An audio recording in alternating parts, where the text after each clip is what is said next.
Hi எல்லாருக்கும் வணக்கம்.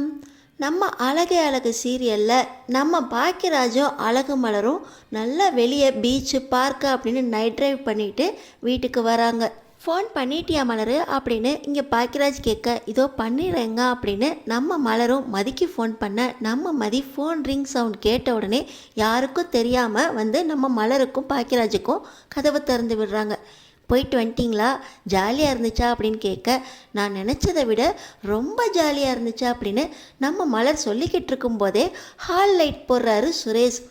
எல்லாருமே திருன்னு முழிக்க வெளியே போயிட்டு வந்தீங்களா அப்படின்னு சுரேஷ் கேட்குறாரு. நம்ம மலர் பதில் சொல்கிறதுக்கு வாயை திறக்கிறதுக்கு முன்னாடி இந்த நேரத்தில் யார் ஹால் லைட்டை போட்டது அப்படின்னு கண்ணை கசக்கிக்கிட்டே ராஜலக்ஷ்மி வர நம்ம மலர் பயந்துக்கிட்டே திருன்னு முழிக்க ஆரம்பிச்சிடுறாங்க. நம்ம மதி அக்கா தலை வலிக்குதுன்னு சொன்னாங்கல்ல, அதான் மாத்திரை போடலாமா இல்லை ஆஸ்பத்திரிக்கு போகலாமான்னு வந்து பேசிக்கிட்டு இருக்காங்க அப்படின்னு சொல்ல, தலை வலிக்குதுன்னா மாத்திரையை போட்டுட்டு தூங்க வேண்டியது தானே, நீ நைட்டு புடவை தானே கட்டியிருந்த, இந்த நேரத்தில் இந்த சுடிதார் யார் வாங்கி கொடுத்தது, இந்த சுடிதார் ரொம்ப ஜிகுன்னு இருக்கே, உன் பிறந்த நாளுக்கு பாக்கியராஜ் வாங்கி கொடுத்தானா அப்படின்னு கேட்க நம்ம மலர் இல்லை அத்தை, இது போன தீபாவளிக்கு எங்கள் அம்மா வாங்கி கொடுத்தாங்க, போட்டு பார்க்கலாமேன்னு போட்டிருக்கேன் அப்படின்னு சொல்லிக்கிட்டு இருக்கும்போதே ஆமாம் அவங்க அம்மா வாங்கி கொடுத்துருக்காங்களாம், இப்போ தான் போடணுமேன்னு போட்டு பார்த்துருக்காங்க அப்படின்னு மதி சொல்ல, இவ என்ன உனக்கு வாயா, ஆமாம் தலை வலிக்குதுன்னா இப்படி ஜிகுன்னு ட்ரெஸ் போட்டிருப்ப, என்னமோ சின்ன பிள்ளைங்க காலேஜுக்கு போட்டு போகிற மாதிரிலாம் இருக்குது, உன்னை பார்த்தா தலைவலி மாதிரி தெரியலையே அப்படின்னு ராஜலக்ஷ்மி சந்தேகமாக கேட்க, அது ஒன்றும் இல்லத்த தலை வலிக்குது, ரொம்ப வலிக்குது அப்படின்னு சொல்ல, மலரு நம்ம வேணால் ஆஸ்பத்திரி போகலாமா அப்படின்னு பாக்கியராஜ் கேட்க, இப்போ ராஜலக்ஷ்மி இந்த நேரத்தில் எந்த ஆஸ்பத்திரி திறந்து வச்சுருக்கான், போய் மாத்திரையை போட்டு பேசாமல் படு அப்படின்னு ராஜலக்ஷ்மி ஆர்டர் போட்டு உள்ளே போயிடுறாங்க. நம்ம சுரேஷுக்கு பயங்கர சந்தேகம், வெளியே போயிட்டு வந்தீங்களா அப்படின்னு கேட்க, ஆமாம் சுரேஷு, மலர் பிறந்த நாளைக்கு வெளியே போகணும்னு ஆசைப்பட்டுச்சு, அதனால தான் வெளியே கூப்பிட்டு போயிட்டு வந்தேன், பீச்சுக்கு போயிட்டு வந்தோம், இந்த நேரத்தில் பீச்சுக்கு போகிறது சேஃப் இல்லையே அப்படின்னு சுரேஷ் கேட்க, அதெல்லாம் ஒன்றும் இல்லை சுரேஷ், போயிட்டு வந்துட்டோம் அப்படின்னு சொல்லி பாக்கியராஜும் மலரும் தூங்க போக, இப்போ மதிக்கிட்ட சுரேஷுக்கு பயங்கர கோவம், உள்ளே வந்து வேகமாக கதவை சாத்திட்டு அவங்க வெளியே போகிறது உனக்கு தெரியுமா அப்படின்னு சத்தமாக கேட்க, குழந்தை தூங்குறா அமைதியாக பேசுங்க அப்படின்னு நம்ம மதி, ஓ தெரியுமே, அதனால தான் பாப்பாவை இங்கே தூங்க வச்சியா, ஆமாம் அவங்க வெளியே போனாங்க அதனால் பாப்பாவை இங்கே தூங்க வச்சேன், உனக்கு முன்னமே தெரியும் அப்படின்னா ஏன்ட்ட எதுக்கு அன்னைக்கு தலைவலி அதனால் பாப்பா இங்கே தூங்குறான்னு பொய் சொன்னேன், நல்லதுக்காக தான் பொய் சொன்னேன், உனக்கு பொய்யெல்லாம் கூட பேச தெரியுமா, நீ எப்போவுமே உண்மையை தானே பேசுவ, நல்லதுக்கு பொய் சொல்கிறது தப்பு இல்லையே, இதையெல்லாம் முன்னாடியே நீ என்கிட்ட சொல்லியிருக்கக்கூடாதா,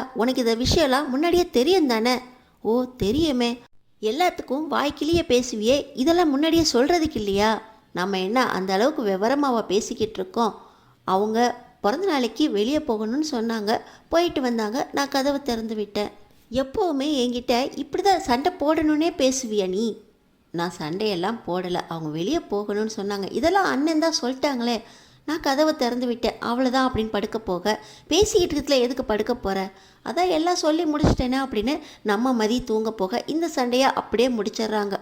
இன்னொரு பக்கம் பார்த்திங்கன்னா நம்ம பாக்கியராஜ் மலர் தூங்கிக்கிட்டு இருக்கும்போது மலர் சொன்னதெல்லாம் ஞாபகம் வருது, ஏதாவது பிரச்சனையாக இருக்குமா, அண்ணன் ரேவதியை அடிச்சிருப்பாங்களா, ஏதாவது பிரச்சனைனால தான் அண்ணன் இப்படியெல்லாம் ஸ்டேட்டஸ் வைப்பார் அப்படின்னு நம்ம மலர் சொன்னது ஒவ்வொன்றுமே நம்ம பாக்கியராஜுக்கு ஞாபகம் வர, பாக்கியராஜ் மறுபடியும் தங்கராஜோட ஸ்டேட்டஸை பார்க்குறாரு. கணவனிடமிருந்து அன்பு கிடைக்க வேண்டும் என்றால் அவர்களிடம் நேர்மையாக நடந்து கொள்ள வேண்டும் அப்படின்னு ஒரு ஸ்டேட்டஸும், இன்னொரு பக்கம் பார்த்திங்கன்னா பொண்டாட்டி நம்மக்கிட்ட உண்மையாக நடந்துக்கணும் அப்படின்னா பொய் சொல்லாமல் இருக்கணும்னா அவங்கள நம்ம கண்ட்ரோலில் வச்சுக்கணும், அவங்கள கொஞ்சம் விட்டால் போதும் நமக்கு நரகத்தை காட்டிடுவாங்க அப்படின்னு இன்னொருத்தர் பேசுகிறதையும் ஸ்டேட்டஸாக வச்சுருக்காரு. ரேவதியை போய் பார்த்துட்டு வந்துடுமா அப்படின்னு இந்த நேரத்தில் வண்டி எடுத்துகிட்டு பாக்கியராஜ் இடையிலே நின்றுக்கிட்டு, தூங்கிக்கிட்டு இருந்தா என்ன பண்ணுறது, சரி போய் வீடு வரைக்கும் பார்த்துட்டு வந்துடுவோம் அப்படின்னு பாக்கியராஜ் போய் கேட்டை எட்டி பார்த்துக்கிட்டு இருக்காரு. அந்த நேரத்தில் கார் கிடுக்கில் நம்ம ரேவதி அழுதுகிட்டு இருக்கிறத பார்த்த உடனே, ரேவதி அப்படின்னு உள்ள கதவு திறந்துட்டு போக, நீ என்னன்னே இந்த நேரத்தில் வந்திருக்க, நீ எதுக்கு ரேவதி வெளியே உட்காந்துருக்க, அவர் நொயின்னு பேசிக்கிட்டே இருந்தாருன்னே, தொல்லை தாங்காமல் நான் தான் வெளியே வந்து உட்காந்தேன் அப்படின்னு சொல்ல, நம்ம பாக்கியராஜ் போய் கதவை தள்ளி பார்க்குறாரு, கதவு பூட்டியிருக்கு, பொய் சொல்லாரு ரேவதி, உன்னை அவர் வெளியே தள்ளி கதவை பூட்டிட்டாரா? நீயா வந்து உட்காந்தினா கதவு ஏன் பூட்டியிருக்கு? உண்மையை சொல்லு ரேவதி, எதுக்கு வெளியே தள்ளியிருக்கா அப்படின்னு இப்போ பாக்கியராஜ் கேட்டுக்கிட்டு இருக்கும்போதே நம்ம ரேவதி அதெல்லாம் ஒன்றும் இல்லைன்னு நான் தான் சொல்கிறேன்ல, நீ போனே அப்படின்னு ரேவதி அழுகுறாங்க. உண்மையை சொல்லு ரேவதி, எனக்கு ரொம்ப பதட்டமாக இருக்குது. உன்னை வெளியே தள்ளிட்டு அவர் உள்ளே உட்காந்துருக்காரா அப்படின்னு நம்ம பாக்கியராஜ் கேட்டுக்கிட்டு இருக்க. இவங்க ரெண்டு பேர் பேசுகிற சவுண்டு கேட்டு யார்கிட்ட பேசிக்கிட்டு இருக்க அப்படின்னு வேகமாக கதவை திறக்கிறாரு தங்கராஜ். இப்போ நம்ம ரேவதி அதெல்லாம் ஒன்றும் இல்லைன்னு நீ போனே அப்படின்னு பாக்கியராஜை சொல்லிக்கிட்டு இருக்கும்போதே, யார் நீ அதுக்குள்ளே உங்கள் அண்ணனை வர வச்சிட்டியா அப்படின்னு தங்கராஜ் கேட்குறாரு. என் கையில் ஃபோன் எங்கெங்க இருக்குது, அண்ணனாக தான் வந்திருக்கா அப்படின்னு ரேவதி அழுகுறாங்க. ஆமாம், நான் தான் வெளியே நிற்க வச்சேன். இப்போ என்னங்கிற? எனக்கு இப்போ நியாயம் வேணும், எதுவானாலும் பேசி தீர்த்துக்கலாங்க. அவர் ரேவதி எதுக்குங்க வெளியே நிற்க வச்சுருக்கீங்க அப்படின்னு பாக்கியராஜ் கேட்குறாரு. ரேவதி நீ உள்ளே போ அப்படின்னு இப்போ தங்கராஜ் சொல்ல, அண்ணன் நீ போனே அப்படின்னு ரேவதி உள்ளே போக பார்க்க, எனக்கு உண்மையை சொல்லிட்டு போ, இவர் தானே உன்னை வெளியே தள்ளி இந்த நேரத்தில் கதவை சாத்தினாரு அப்படின்னு பாக்கியராஜ் ரேவதியோட கையை பிடிச்சி கேட்க, நம்ம ரேவதிக்கு உள்ளே போகிறதா வெளியே வர்றதான்னு தெரியாமல் இருக்க தங்கராஜ் உள்ளே போய் நின்றுட்டு உள்ளே வா அப்படின்னு கூப்பிட்றாரு. நம்ம ரேவதி உள்ளே போகலாமான்னு யோசிச்சுக்கிட்டு இருக்கும்போதே நம்ம பாக்கியராஜ், எதுக்கு ரேவதி வெளியே இருக்க, இவர் தானே உன்னை வெளியே தள்ளி கதவை பூட்டினார், சொல்லிட்டு போ அப்படின்னு பாக்கியராஜோ ரேவதி கிட்ட பாசமாக கேட்க, ஆமாம் இவர் பெரிய பாசமலர் சிவாஜி கணேசன், இவங்க பெரிய சாவித்ரி, இவர் உண்மையை தெரிஞ்சு வந்து கேள்வி கேட்டுட்டு இருக்காரு, நீ சொல்ல போறியா அப்படின்னு தங்கராஜ் கேட்டுக்கிட்டு இருக்கும்போதே இப்போ நம்ம ரேவதி பாக்கியராஜோட தோளில் சாஞ்சு, அண்ணன் நான் நம்ம வீட்டுக்கு இவர்கிட்ட சொல்லாமல் வந்துட்டேன், நான் அதுக்கு தான் இவருக்கு என் மேலே கோவம்னு அவர் பேசிக்கிட்டு இருக்கிறதுல நான் தான் வெளியே வந்துட்டேன். பொய் சொல்லாத ரேவதி, நீ வெளியே வந்தால் கதவு ஏன் பூட்டியிருக்கு, உன்னை நிற்க வச்சுட்டு அவர் உள்ளே போய் கதவை பூட்டிக்கிட்டாரா? இந்த நேரத்தில் மணி 2 அப்படின்னு சொல்லிக்கிட்டு இருக்கும்போதே நம்ம ரேவதி, நான் உள்ளே போகிறேன்னே, நீ வீட்டுக்கு போ அப்படின்னு சொல்ல, நம்ம பாக்கியராஜ் நீ என் கூட வா, நீ இனிமேல் இங்கே இருக்க வேண்டாம் அப்படின்னு நம்ம ரேவதியை கையை பிடிச்சி இழுக்கிறாரு. தங்கராஜுக்கு பதட்டமாயிருது. என்ன அண்ணன் கூப்பிட்றாரு, பாசமலர் சிவாஜி கூப்பிட்றாரு, நீ கிளம்ப போறியா அப்படின்னு இப்போ தங்கராஜ் கேட்டுக்கிட்டு இருக்கும்போதே, இப்படி உன்னை இந்த நேரத்தில் கொஞ்சம் கூட பச்சாதாபமே இல்லாமல் பொண்ணுன்னு கூட பார்க்காம வெளியே நிற்க வச்சிருக்காரு. இவர் கூட இனி வாழணும்னு எந்த அவசியமும் இல்லை. ஒரு பொண்ணோட மனசை புரிஞ்சுக்காம பொண்ணை அடக்கி ஆளணும்னு நினைக்கிறாரு. இவர் கூட நீ இருக்க போறியா ரேவதி? நான் வந்துட்டேன்னொடனே உன்னை உள்ளே கூட்டிகிட்டு போய் உள்ளே என்னென்ன பண்ண போகிறாரோ ரேவதி, இவரை நம்பாத, இவர் உள்ளே போய் கூட அடிப்பார் ரேவதி. நீ வெளியே தள்ளி கதவை பூட்டினப்பயாவது காப்பாற்றுறதுக்கு நான் வந்தேன். உள்ளே கதவை பூட்டிட்டு உன்னை அடித்தாருனா யாரும் வரமாட்டாங்கங்கிற தைரியத்தில் உன்னை கொலை செய்யக்கூட இவர் தயங்க மாட்டார். இவரை பற்றி நீ நினைக்காத ரேவதி, சரியான கொலகாரன், சைக்கோ, இவர் கூட உன்னால் வாழ முடியாத ரேவதி. ஒரு பொண்ணுன்னு கூட பார்க்காம வெளியே தள்ளி கதவை மூடிட்டு உள்ளே ஜாலியாக உட்காந்து ஸ்டேட்டஸ் போட்டுட்ருக்கார் ரேவதி அப்படின்னு சொல்லி இந்த பாக்கியராஜ் ஸ்டேட்டஸை காட்ட நம்ம ரேவதி, அண்ணே எனக்கு ரொம்ப பயமாக இருக்குண்ணே, ஒவ்வொரு நைட்டும் நரகம் மாதிரி இருக்கண்ணே, இவர் கூட என்னால் வாழ முடியல அண்ணே, சைக்கோ மாதிரி நடந்துக்கிறாருண்ணே அப்படின்னு நம்ம ரேவதி மறுபடியும் அழுகுறாங்க. யாரடி சைக்கோ, என் கூட உன்னால் வாழ முடியாதா? என் கூட வாழ்ந்து தான் 2 குழந்தைங்கள பெற்றிருக்க, இன்னமும் உனக்கு உங்கள் அண்ணன் வீடு கேட்குதா? உங்கள் அண்ணன் தான் என் தங்கச்சியை கொன்னான், அவன்தான் ஒரு சைக்கோ, அவன் உனக்கு பெருசாக தெரியுதா? உனக்கு இத்தனை வருஷமாக வாழ்க்கை கொடுத்து இந்த வீட்டில் சந்தோஷமாக வச்சுருக்க நான் உனக்கு சைக்கோவா அப்படின்னு தங்கராஜ் வேகமாக வந்து நம்ம ரேவதியை அடிக்க போக, ரேவதி மேலே கையை வைக்காதீங்க அப்படின்னு பாக்கியராஜ் இடையில வர பாக்கியராஜுக்கு மேலே அந்த அடி விழுந்துருது. நம்ம பாக்கியராஜ் அந்த அடியில் கீழே போய் விழ அவருக்கு ரத்தம் வந்துடுது. அண்ணன் மேலே கையை வச்சிங்க, நடக்கிறது அவ்வளோதான் அப்படின்னு நம்ம ரேவதி தங்கராஜ் கிட்ட சண்டை போக, இப்போ பார்த்தீங்கன்னா பாக்கியராஜ், எனக்கு ஒன்றும் இல்லை ரேவதி, நீ இவர் கூட வாழ வேண்டாம், என் மேலே விழுந்த அடி ஒவ்வொன்றும் உன் மேலே விழ வேண்டியது, இவரை எதிர்த்து இவர் கூட உன்னால் வாழணும்னு எந்த அவசியமும் இல்லை, நீ வா ரேவதி அப்படின்னு சொல்லிக்கிட்டு இருக்கும்போதே, ஏன் பொண்டாடி இழுத்துட்டு போகிறதுக்கு நீ யாருடா அப்படின்னு சொல்லி மறுபடியும் பாக்கியராஜ் அடிக்க, நம்ம பாக்கியராஜ், ரேவதி நான் உனக்காக பார்க்குறேன், இவரை சும்மா இருக்க சொல்ல அப்படின்னு பாக்கியராஜ் சொல்ல, என்னடா உனக்காக பார்க்குறேன் அப்படின்னு சொல்லி தங்கராஜ் மறுபடியும் ரேவதி அடிக்க போக, பாக்கியராஜ் மறுபடியும் நம்ம தங்கராஜை அடிக்க, பார்த்திங்கன்னா அண்ணன் அவர் மேலே கை வைக்காதண்ணே அப்படின்னு ரேவதி அழுகுறாங்க. இப்போ பாக்கியராஜ் மறுபடியும் ரேவதிக்காக அமைதியாக இருக்க, தங்கராஜ் இதுதான் சாக்கா அப்படின்னு வேகமாக அவர் பாக்கியராஜை தள்ளிவிட, நம்ம பாக்கியராஜ் பக்கத்தில் இந்த காரில் போய் மோத அவர் ரத்தம் வந்து மயக்கமே போட்டு வர்றாரு. அண்ணே அண்ணே என்னாச்சுண்ணே அப்படின்னு நம்ம ரேவதி பதறி போய் ஆம்புலன்ஸுக்கு கால் பண்ணுங்க அப்படின்னு சொல்ல, தங்கராஜும் போனால் போதுன்னு பண்ணுறேன் அப்படின்னு ஆம்புலன்ஸுக்கு கால் பண்ண பாக்கியராஜை ஆம்புலன்ஸில் கூட்டிகிட்டு போகிறாங்க. நம்ம பாக்கியராஜுக்கு நல்ல அடி, ரத்தம்லாம் வருது. இப்போ நம்ம ரேவதி, அண்ணே இவர் ஒரு சைக்கோண்ணே, எனக்காக நீ என்ன இங்கே வந்து அடி வாங்கிக்கிட்டு இருக்கா அப்படின்னு நம்ம ரேவதி ஆம்புலன்ஸ்லேயே அழுதுகிட்டு போய் ஹாஸ்பிட்டலில் அட்மிட் பண்ணுறாங்க. நம்ம ரேவதி இப்போ வீட்டுக்கும் கால் பண்ணால் மலர் பதறி அடித்து போய், ஐயோ என்னாச்சுங்க, இங்கே தானுங்க தூங்கிக்கிட்டு இருந்தீங்க, அதுக்குள்ளே எங்கே போனீங்க ரேவதி, எந்த ஆஸ்பத்திரி அப்படின்னு பதறி அடித்து கூப்பிட இப்போ சுரேஷ் உதவிக்கு வந்துடுறாரு. நல்லா பர்த்டே கொண்டாடினீங்க, இவ பொய் சொல்லி உங்களை வெளியே போக விட்டுருக்கா, இப்போ அண்ணன் வெளியே போய் எங்கே என்னாச்சோ ஹாஸ்பிட்டலில் அட்மிட் பண்ணியிருக்காங்கன்னு ரேவதி கால் பண்ணுறா அப்படின்னு சொல்லி சுரேஷ் எல்லாரையும் கூப்பிட்டுக்கிட்டு ஹாஸ்பிட்டலுக்கு போகிறாரு. அங்கே போனால் பாக்கியராஜுக்கு இன்னும் மயக்கமே தெரியல. ராஜலக்ஷ்மிக்கும் ராகவனுக்கும் பயங்கர கோவம்.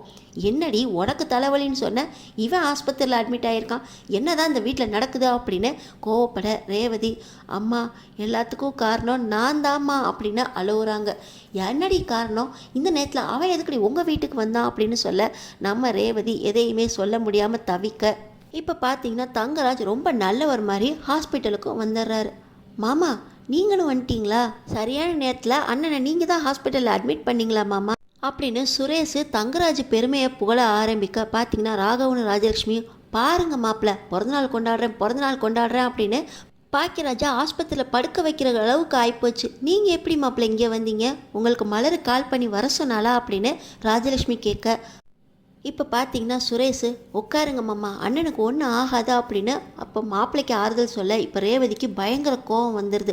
அண்ணனை இந்த நிலைமைக்கு ஆளாக்குனதே இவர் தான் அடித்து அண்ணனை ஆஸ்பத்திரியில் படுக்க வச்சார், ஆம்புலன்ஸுக்கு கால் பண்ணி நான் தான் கூப்பிட்டு வந்தேன், என்னமோ இவர் ரொம்ப நல்லவர் மாதிரி இவருக்கு நீங்கள் வக்காலத்து வாங்கிக்கிட்டு இருக்கீங்க, என்னமோ இவர் தான் ஹாஸ்பிட்டலில் கொண்டு வந்து சேர்த்த மாதிரி பேசிக்கிட்டு இருக்கீங்க அப்படின்னு ரேவதி கோபமாக பேச, என்னாச்சு ரேவதி என்ன சொல்லிக்கிட்டு இருக்க, மாப்பிள்ளை தான் பாக்கியராஜனை அடித்தாரா அப்படின்னு சுரேஷ் கேட்க, தங்கராஜ் ரேவதியை முறைக்கிற மாதிரி ஒரு பார்வை பார்க்க ரேவதி அமைதியாகிறாங்க. என்னக்கா சொல்லிக்கிட்டு இருக்க, மாப்பிள்ளை தான் ஆஸ்பத்திரியில் கொண்டு வந்து சேர்த்தாரா, அண்ணன் எதுக்கு இப்போ அந்த நேரத்தில் வீட்டுக்கு வந்துச்சு, இங்கே தானே தூங்கிக்கிட்டு இருந்துச்சு அப்படின்னு சுரேஷ் புரியாமல் கேட்க, ரேவதி வாயை திறந்து சொல்லு ரேவதி, என்னாச்சு, மாப்பிள்ளை மேலே ஏன் பழிய போட்டுக்கிட்டு இருக்க, என்னதான் நடந்துச்சுன்னு யாராவது ஒருத்தராவது சொல்லுங்களேன் அப்படின்னு இந்த ராகவன் மலர்கிட்ட சத்தம் போட, நம்ம மலர் அழுதுகிட்டே, எனக்கு என்னன்னே தெரியலையே, எனக்கு ரேவதி தான் கால் பண்ணி இங்கே வர சொன்னிச்சு, வந்து பார்த்தா பாக்கியராஜுக்கு இப்படி அடிபட்டிருக்கா அப்படின்னு அவங்க அழுகுறாங்க. இன்னொரு பக்கம் ரேவதி, எல்லாம் என்னால் தான் அண்ணே அப்படின்னு தலையில் அடிச்சுக்கிட்டு நம்ம ரேவதி அழுக, நம்ம மலர் ரேவதி கிட்ட என்னதான் நடந்துச்சு ரேவதி அப்படின்னு அவங்க அழுகுறாங்க. இப்போ எல்லாத்தையுமே நம்ம மதி கவனிச்சுக்கிட்டே இருக்காங்க. ரேவதியோட முகமும் சரியில்லை, தங்கராஜ் முறைக்கிறதும் சரியில்லை. மலருக்கு அப்போ ரேவதி அக்கா தான் ஃபோன் பண்ணியிருக்காங்க, என்ன நடந்துச்சா அப்படின்னு ரேவதி சொன்னாதான் தெரியும் அப்படின்னு நம்ம மதிக்கு புரிஞ்சு போயிடுது. ஆனாலும் சுரேஷ், மாமா நீங்கள் ஏதாவது சொல்லுங்க மாமா, என்னதான் ஆச்சு அப்படின்னு நம்ம சுரேஷ் கேட்க, நம்ம மதி, உங்களுக்கு இன்னும்மா புரியல, பாக்கியராஜ் அண்ணனை அடித்து ஆஸ்பத்திரியில் சேர்த்ததே உங்கள் மாமா தான், இந்த மாதிரி வேலையெல்லாம் இவர் தான் செய்ய முடியும் அப்படின்னு நம்ம மதி சொல்ல, சுரேஷுக்கு பயங்கர கோவம் வந்துடுது.